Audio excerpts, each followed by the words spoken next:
नमस्कार दोस्तों, स्वागत है आपका मेरी एक नई वीडियो में। दोस्तों, जितना ज़्यादा ज़रूरी होता है इस दुनिया में अच्छा दिखना और अच्छा बोलना दोस्तों, उतना ही ज़्यादा ज़रूरी होता है आपको कितनी नॉलेज है दोस्तों। क्योंकि जितनी ज़्यादा नॉलेज आपके पास होगी, उतना ही दोस्तों आप कामयाब हो पाओगे, उतना ही जो दोस्तों आप सक्सेसफुल हो पाओगे और उतने ही अच्छे तरीके से लोगों को दोस्तों समझा पाओगे। तो इसीलिए दोस्तों ये वीडियो आपसे के करियर से रिलेटेड दोस्तों होने वाला है। इस वीडियो में दोस्तों हम लोग सी प्रोग्रामिंग जो है वो पूरी की पूरी दोस्तों सीखने वाले हैं। पूरी बेसिक जो सी प्रोग्रामिंग है वो सीखने वाले हैं और जानने वाले हैं कि क्या-क्या चीज़ें दोस्तों होती है प्रोग्रामिंग में। दोस्तों ये वीडियो देखने के बाद आपको सी प्रोग्रामिंग से रिलेटेड कोई भी बेसिक जो डाउट होंगे वो आपको नहीं आएँगे और आपकी जो जितनी भी डाउट होंगे वो सारे क्रिस्टल क्लियर हो जाएँगे। और दोस्तों मैं ये बात भी आपको लिख के दे देता हूँ या फिर बोल के बता देता हूँ कि जो ये वीडियो है, इस वीडियो को देखने के बाद आपके सी प्रोग्रामिंग के जो बेसिक कॉन्सेप्ट है, वो तो क्लियर हो ही जाएँगे। और समझ लीजिए कि अगर आपको ये वीडियो आपने अच्छे से समझ लिया और देख लिया है, तो आगे चल के सी प्रोग्रामिंग जैसी प्रोग्रामिंग लैंग्वेजेस में आपको कोई भी प्रॉब्लम दोस्तों देखने को नहीं मिलेगी और हर चीज़ आपके लिए बहुत ही ज़्यादा आसान दोस्तों हो जाएगी। चलिए शुरू करते हैं। तो दोस्तों सी प्रोग्रामिंग के फंडामेंटल पिलर से स्टार्ट करते हैं। दोस्तों देखिए, जो सी प्रोग्रामिंग है, हर एक प्रोग्रामिंग का दोस्तों एक सिंटैक्स होता है। अब सिंटैक्स का मतलब क्या होता है उसके बारे में आप लोग को पता होना चाहिए। देखिए, जैसे कि कोई भी चीज़ यूज़ करने के लिए एक रूल एंड रेगुलेशन बनाए जाते हैं, कोई एक बोल सकते हैं प्रोसीजर बनाया जाता है जिसकी तहत आप वो चीज़ यूज़ कर पाते हो। उस तरीके से दोस्तों जो प्रोग्रामिंग होती है उसका भी एक पूरा सिंटैक्स होता है, एक फॉर्मेट होता है। उस फॉर्मेट के हिसाब से आप प्रोग्रामिंग दोस्तों करते हो। तो यहाँ पे पहले हम लोग ये जान लेते हैं कि सी प्रोग्रामिंग का दोस्तों सिंटैक्स क्या होता है। तो सिंटैक्स देखिए दोस्तों क्या होता है, मैं आपको बता देता हूँ।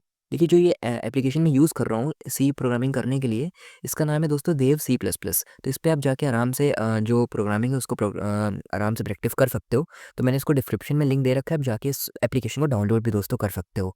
तो अगर बात करते हैं दोस्तों सिंटैक्स के बारे में, तो देखिए, चाहे जो भी लैंग्वेज दुनिया की हो, जावा हो, सी प्लस प्लस हो, पाइथन हो, है ना? या फिर जो मैं भी करने जा रहा हूँ सी हो, इन सब में सिंटैक्स होता है। अब सिंटैक्स क्या होता है देखिए, तो मैं आपको बता रहा हूँ, आप इसको रट लीजिए या फिर घोल के मिला के कहीं पी लीजिए, बड़ा ही काम आएगा दोस्तों आपके। सबसे पहले यहाँ पे एक पहली लाइन लिखनी होती है हैशटैग, ठीक है?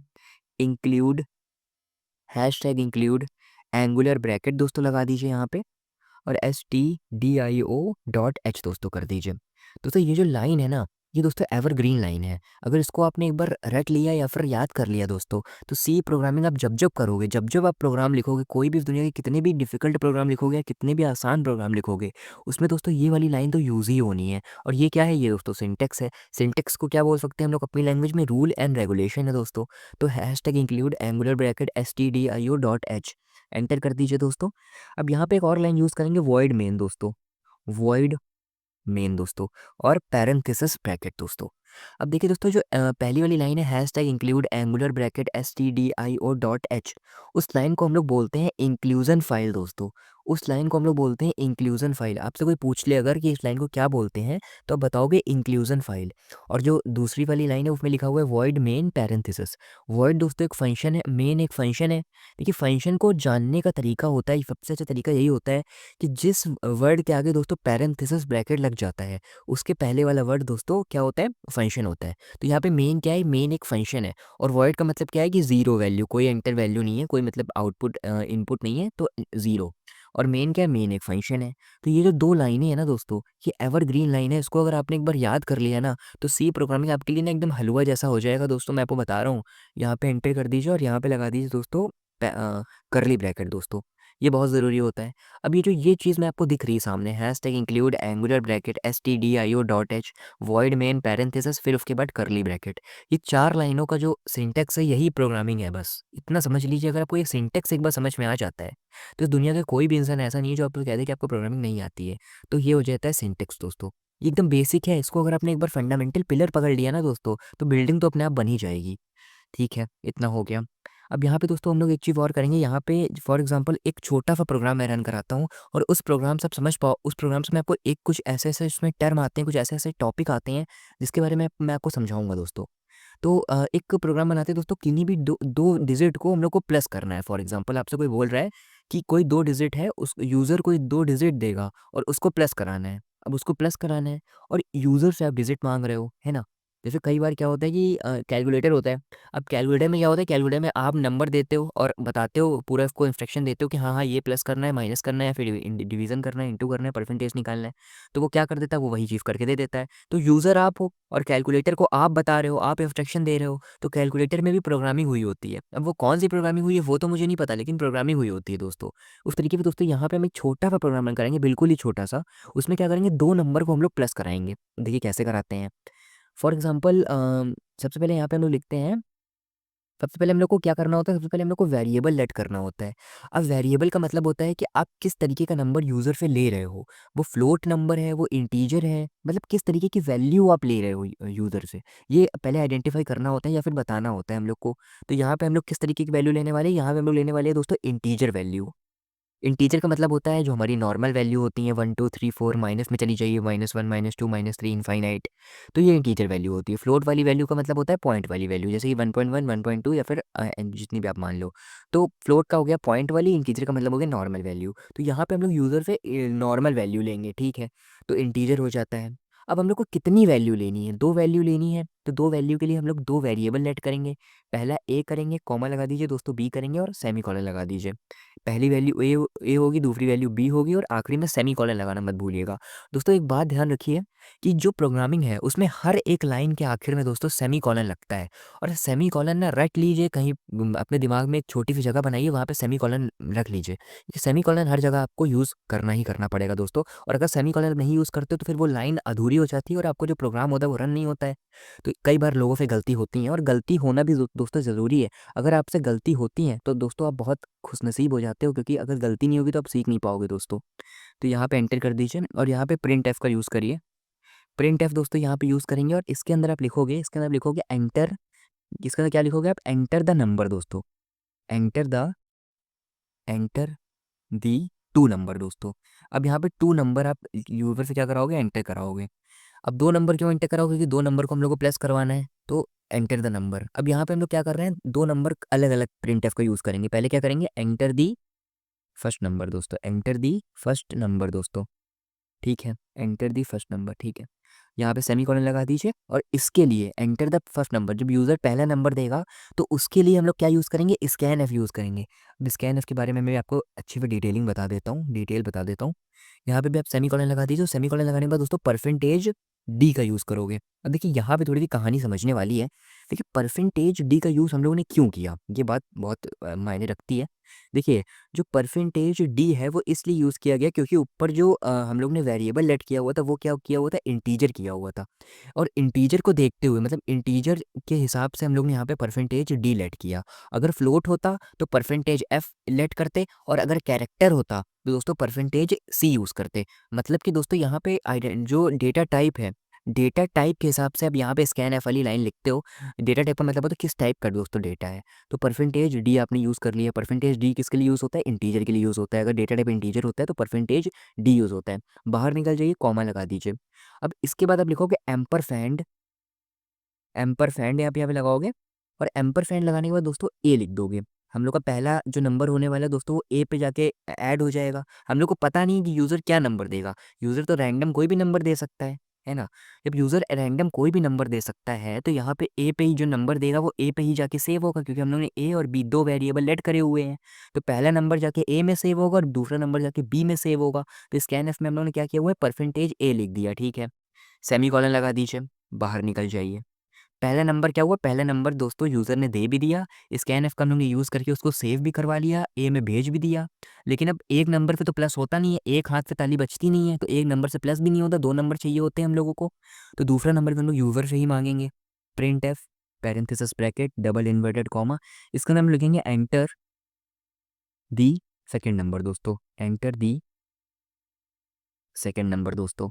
सेमी कॉलन बाहर लगा दीजिए, एंटर कर दीजिए दोस्तों। स्कैन एफ का यहाँ पे यूज़ करिए, स्कैन एफ पैरेंथेसिस ब्रैकेट दोस्तों, और इसके अंदर हम लोग लगा देंगे डबल इन्वर्टेड कॉमा। और उसके अंदर दोस्तों हम लोग क्या लिखेंगे, अब सेकंड नंबर है तो परसेंटेज डी हम लोग क्यों यूज़ कर रहे हैं दोस्तों, बताइए एक बार, बोलिए मेरे साथ। परसेंटेज डी हम लोग यूज़ कर रहे हैं इंटीजर डेटा टाइप के लिए दोस्तों। यहाँ पे कॉमा लगा दीजिए और कॉमा लगाने के बाद फिर से वही कहानी, एम्परसैंड लगाइए, एम्परसैंड के बाद दोस्तों क्या, बी। अब देखिए सेकंड वैल्यू किस पे जाके सेव होगी, बी पे होगी, तो परसेंटेज बी लगेगा। परसेंटेज बी बताएगा कि जो हम लोग का स्कैन एफ है, मतलब कि जो वैल्यू है, जो यूज़र वैल्यू बी देगा, हम लोग को पता नहीं, रैंडम कोई वैल्यू देगा, तो उसका जो एड्रेस होगा वो कौन डिफाइन करेगा, स्कैन एफ दोस्तों डिफाइन करेगा। सेमीकोलन लगा दीजिए और दोस्तों एंटर कर दीजिए। उसके बाद दोस्तों ये तो दो चीज़ें हो गई हैं। अब हम लोग यहाँ पे यूज़ करने वाले हैं ऑपरेटर दोस्तों। ऑपरेटर का क्या मतलब होता है, ऑपरेट कर रहा है कोई चीज़, जैसे कि फॉर एग्जांपल कुछ भी है, कोई भी चीज़ है वो ऑपरेट हो रही होती है और वो किसी के थ्रू ऑपरेट हो रही होती है ना। तो प्लस माइनस इनटू डिवीजन, ये सब क्या है, ये सब ऑपरेटर है। ये क्या कर रहे हैं, ये किन्हीं दो वैल्यूज़ को ऑपरेट कर रहे हैं, मतलब कि उसको प्लस करवा रहे हैं, माइनस करवा रहे हैं, इनटू करा रहे हैं, डिवीजन करवा रहे हैं, है ना, ये सब करवा रहे हैं। तो ये सब ऑपरेटर है दोस्तों। ऑपरेटर के बारे में मैं आपको आगे चल के बताऊंगा। तो यहाँ पे क्या करेंगे, यहाँ पे हम लोग देखिए 3 वेरिएबल लेट करेंगे ना। यहाँ पे देखिए फॉर एग्जांपल मैं बता रहा हूँ, जितनी चीज़ें आप लोगे यूज़र से और जो आपका आएगा, तो उसके लिए भी हम लोग को एक वेरिएबल लेट करना पड़ेगा। तो ए और बी यूज़र से आप ले रहे हो, और एक कोई वेरिएबल आप लेट करोगे यहाँ पे जो आएगा, जो आंसर आएगा दोस्तों। तो यहाँ पे मैंने सी लेट कर लिया। अब यहाँ पे क्या, सी इज इक्वल टू, क्या करवा रहे हो, प्लस करवाना है। तो पहला वेरिएबल ए जो यूज़र देगा रैंडम कोई भी, प्लस ऑपरेटर का हम लोग ने यूज़ किया और बी लगा दिया दोस्तों। दोस्तों ये जो चीज़ है ना, इसकी वजह से ही जो हमारा 2 नंबर होंगे वो दोस्तों ऐड हो जाएँगे। तो देखिए अब यहाँ पे ये वाली लाइन मैं आपको समझा देता हूँ अच्छे से। जो लिखा हुआ है C is equal to A plus B, ये लाइन ये बता रही है, देखिए जो इक्वल है वो एक ऑपरेटर है, जो प्लस है वो एक ऑपरेटर है, और जितनी भी चीज़ें बच गई हैं दोस्तों वो क्या है, वो ऑपरेंड है। सी ए बी ये ऑपरेंड है, और ऑपरेटर क्या है, प्लस और इक्वल ऑपरेटर है। क्यों ऑपरेटर है, क्योंकि जो ऑपरेंड है उसको ऑपरेट कराने में जो हेल्प कर रहे हैं, तो वो इसलिए ऑपरेटर हो जाते हैं दोस्तों। तो प्लस ऑपरेटर है, इक्वल ऑपरेटर है। प्लस क्या कर रहा है, ए और बी को प्लस करा रहा है। इक्वल क्या बता रहा है कि C is equal to A plus B, मतलब इक्वलिटी दर्शा यहाँ पे दिखा रहा है दोस्तों। तो C is equal to A plus B enter कर दीजिए दोस्तों। दोस्तों अब एक और प्रिंट एफ होगा। अब जब यूज़र दोनों नंबर दे देगा, C is equal to A plus B, वो प्लस बी हो जाएगा, सी की वैल्यू भी आ जाएगी। तो वैल्यू तो आ गई, और कंप्यूटर को पता है कि वैल्यू आ गई है, मगर आपको दिखनी भी तो चाहिए ना वैल्यू। कैलकुलेटर में अगर आप नंबर डालते हो और आप चाहते हो कि आंसर निकल कर आ जाए, उस तरीके से दोस्तों ये प्रोग्रामिंग हम लोग किए होंगे, इसमें हमको पता चलेगा ना कि आंसर क्या निकल कर आया है। तो यहाँ पे हम लोग प्रिंट एफ यूज़ करेंगे, प्रिंट एफ पैरेंथेसिस ब्रैकेट दोस्तों, डबल इन्वर्टेड कॉमा का यहाँ पे यूज़ करेंगे। डबल इन्वर्टेड कॉमा के अंदर हम लोग लिखेंगे the addition of the sum of two number is the sum of two number, the sum of two number is क्या, क्या नंबर आएगा हम लोग का, परसेंटेज डी आएगा। क्या परसेंटेज डी हम लोग ने क्यों यूज़ किया, इंटीजर के लिए यूज़ किया, तो परसेंटेज डी आएगा दोस्तों, इंटीजर आएगा। अब यहाँ पे क्या करिए, सेमीकोलन लगा दीजिए, और दोस्तों ये देखिए आपका जो प्रोग्राम है वो बन के बिल्कुल ही तैयार हो चुका है। अब इसको हम लोग रन करा के देखते हैं और देखते हैं कि ये रन होता है या फिर दोस्तों नहीं होता है। तो चलिए शुरू करते हैं दोस्तों। यहाँ पे रन का ऑप्शन हम लोग यहाँ पे पहले जाएंगे, यहाँ पे फाइल के में जाएंगे, और यहाँ पे पहले सबसे पहले हम लोग सेव कर लेते हैं। तो सेव करने की दोस्तों यहाँ पे हम लोग आ जाते हैं। यहाँ पे हम लोग कुछ भी, यहाँ पे फॉर एग्जांपल यहाँ पे मैं एडिशन प्रोग्राम ऐसे नाम से सेव कर लेता हूँ, किसी भी नाम से आप सेव कर सकते हो। और यहाँ पे सेव ऐसा टाइप पे जाके इस पर सेव कर लीजिए दोस्तों। सेव करने के बाद देखिए आपका जो प्रोग्राम है वो सेव हो चुका है दोस्तों। रन होता है या फिर दोस्तों नहीं होता है, तो रन कराने का जो शॉर्टकट तरीका होता है वो दोस्तों होता है FN+F11। यहाँ पे एंटर कर दीजिए दोस्तों। FN+F11 थोड़ा सा टाइम लगता है दोस्तों। यहाँ पे देखिए, यहाँ पे लिख कर आ गया एंटर द फर्स्ट नंबर दोस्तों। तो मैं पहला नंबर यहाँ पे देता हूँ फॉर एग्जांपल 4, और दूसरा नंबर देता हूँ दोस्तों फॉर एग्जांपल 5। अब दोनों को ही प्लस करवाना है तो एंटर करता हूँ दोस्तों। देखिए यहाँ पे आंसर निकल कर आ गया, the sum of two number is 9 दोस्तों। उस तरीके से एक बार मैं फिर आपके सामने रन करा के दिखाता हूँ। FN+F11 शॉर्टकट तरीका होता है इसको रन कराने का दोस्तों। FN+F11 फिर से मैं यहाँ पे नंबर देता हूँ दोस्तों। फॉर एग्जांपल मैं यहाँ पे देता हूँ 66, 2 डिजिट नंबर देता हूँ 77 दोस्तों। यहाँ पे देखिए the sum of two digit is 143 दोस्तों, निकल कर आ गया। तो ये देखिए दोस्तों, प्लस एडिशन का प्रोग्राम है, आप किन्हीं भी दो नंबर को एडिशन करा सकते हो। वही दोस्तों, अगर यहाँ माइनस का साइन में लगा देता हूँ तो माइनस भी हो जाएगा, डिवीजन करा देता हूँ डिवीजन भी हो जाएगा। तो उस तरीके से दोस्तों इस प्रोग्राम, अगर ये प्रोग्राम आप समझ जाते हो और इसमें जो मैंने चीज़ें यूज़ करी उसके बारे में आप समझ जाते हो दोस्तों, तो दोस्तों आधी व ज़्यादा प्रोग्रामिंग जो है वो दोस्तों इन्हीं पे टिकी हुई है। जो सी प्रोग्रामिंग है वो इसी पे टिकी हुई है दोस्तों। किस पे टिकी हुई है, ऑपरेटर क्या होता है, स्कैन एफ क्या होता है, प्रिंट एफ क्या होता है, फंक्शन क्या होता है, कीवर्ड क्या होते हैं दोस्तों। तो ये अगर आपको ये समझ में आ गया होगा, अगर ये प्रोग्राम अच्छे से समझ में आ गया होगा दोस्तों, तो दोस्तों समझ लीजिए कि आपको 75% से भी ज़्यादा जो सी प्रोग्रामिंग है वो समझ में दोस्तों आ चुकी है। अब देखिए दोस्तों, आप चाहे जितना भी पढ़ाई कर ले, चाहे जितना भी प्रोग्रामिंग कर ले, लेकिन दोस्तों कभी भी पूरी तरीके से सीख नहीं सकते हैं। तो हमेशा जो चीज़ें वो बनती रहती हैं, हमेशा आप नई नई चीज़ें सीखते ही रहते हो। तो यहाँ पे भी ये सी प्रोग्रामिंग का बिल्कुल बेसिक और फंडामेंटल चीज़ थी जो आपने अभी सीखी है इस वीडियो में। आने वाले वीडियोस में दोस्तों और भी चीज़ें हम लोग सीखेंगे और भी ज़्यादा डेप्थ में जाएंगे दोस्तों। लेकिन इस वीडियो को अगर आप अच्छे से देख लेते हो, अच्छे से समझ जाते हो, तो आने वाले टाइम पे आपको कोई भी प्रॉब्लम नहीं होगी और जो चीज़ें मैं बताने वाला हूँ या फिर दुनिया में आपको बताई जाएँगी प्रोग्रामिंग वाली, तो वो सब कुछ आपको समझ में आता रहेगा और उससे आप एकदम जुड़े रहोगे दोस्तों। तो आज की वीडियो के लिए इतना ही। अगर आपको मेरा वीडियो पसंद आता हो, कोई फ़ायदा होता हो, तो चैनल को सब्सक्राइब कर लीजिए, बेल आइकन पे जाके ऑल पे क्लिक कर दीजिए, जिससे आपको मेरी सभी वीडियोज़ की नोटिफ़िकेशन जल्दी से जल्दी दोस्तों आ जाएगी। Thank you.